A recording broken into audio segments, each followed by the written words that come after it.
こんにちは。ヤシの木リハビリ訪問看護ステーションの長谷川と山田です。本日もよろしくお願いいたします。はい、今日は、異常の時車椅子はどっちにつけるべきかという、質問をねたまに受けます。ちょっと基本的なところにはなってくるんですけど、利用者様がいて、異常するってなった時にどっち側に車椅子をつけた方がいいのかっていうのを、説明したいなと思っておりますので、ぜひ最後までご視聴ください。僕たちヤシの木チャンネルではこういった介護技術を紹介しておりますので、ぜひチャンネル登録よろしくお願いします。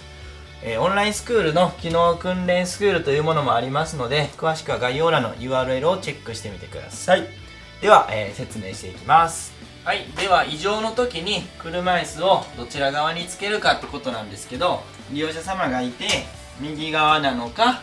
左側なのかってことになってくると思います。で、注目してほしいのはこのベッドですね。枕がそっちにあるので頭はそっちに寝る、こういう環境で、どっちにつけるかっていうのを、説明していきたいんですけど、基本的には利用者様の健足強い方の手足の方につけるようにはしてください。例えば右の方が強いのであれば右側ですね。はい、左側の方が強いのであれば左側であったり、あと麻痺ですね、肩麻痺、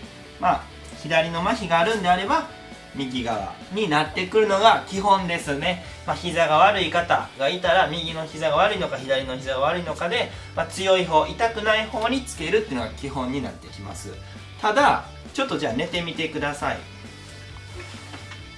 はい、寝てるケースで、じゃあ例えば分かりやすく肩麻痺ってなった場合、肩麻痺の人、じゃあ右麻痺ですねっていうのも基本的に起き上がるのは健足、麻痺じゃない方から起き上がるっていうことになるので、頭の位置がこういう風に設定されます。で、じゃあ起き上がっていただくと、はい、今度はじゃあ右になるのでこっち側につけておく方がいいんですね。そしたらそのまま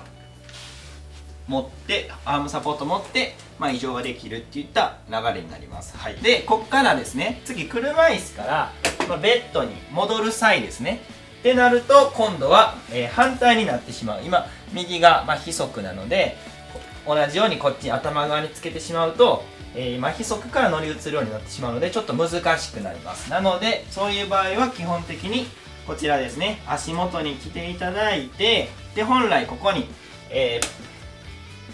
ベッド柵があると思いますので、こういったベッド柵を、持ってもらったり、基本的にはベッド柵は持たない方がいいんですけど、介助バーですね、介助バーがあるのであれば、こう L 字の介助バーがあるのであればそこを持って立ち上がって移動するといった流れが、基本になってきます。はい、で麻痺がないで、どっちも足も痛くない、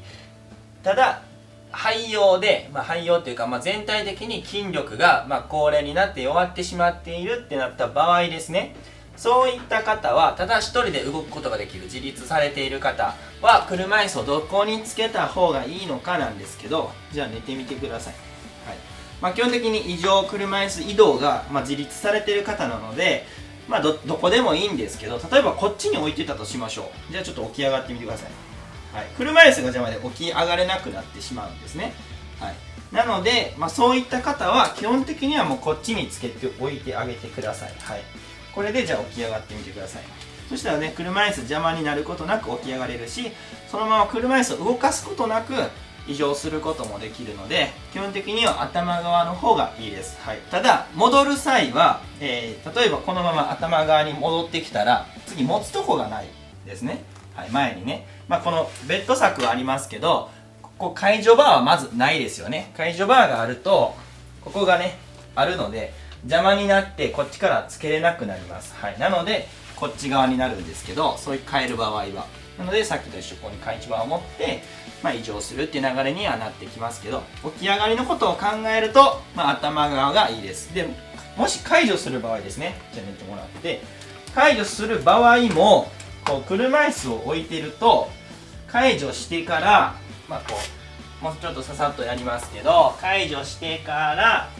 起き上がって車椅子をまたこう持ってきてってなるので、この際に倒れてしまう、転倒してしまうというリスクももちろんありますので、寝てもらって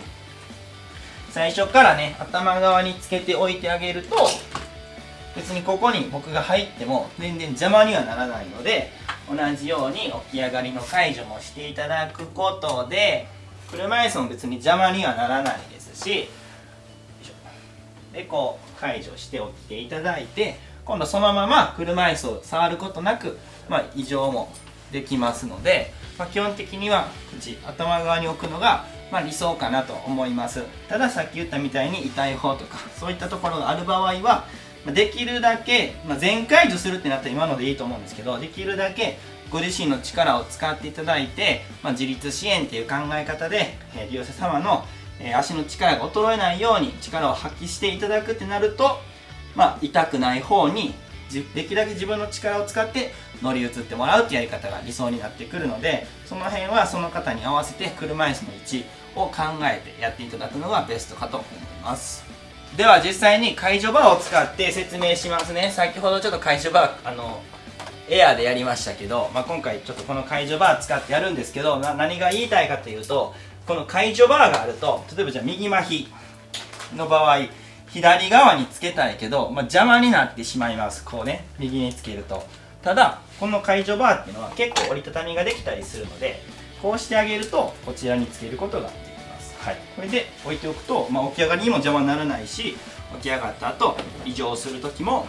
問題なく移乗ができますね。はい、で車椅子移動して、自力でね、ご自身の力で移乗してきたとして、帰ってきた際は足元についていただいて、こうですね。でブレーキして、でもしご自身でできるんであれば、この解除バーも自分でちょっとじゃあ取って90度にしていただいて閉じる、しっかり固定する。そうするとここ持って移乗することができますので、こういった解除バーがあったとしても、こう畳むことで頭の方に車椅子はつけることができますので、その辺も考えて、どこにつけたらいいのかなっていうのは工夫してみてください。ということで、今日は基本的なところですが、車椅子をね、どちら側、足元側なのか、いい方悪い方どっちにつけた方がいいのかなっていうような説明をさせていただきました。では山田君からワンポイントアドバイスをお願いします。はい、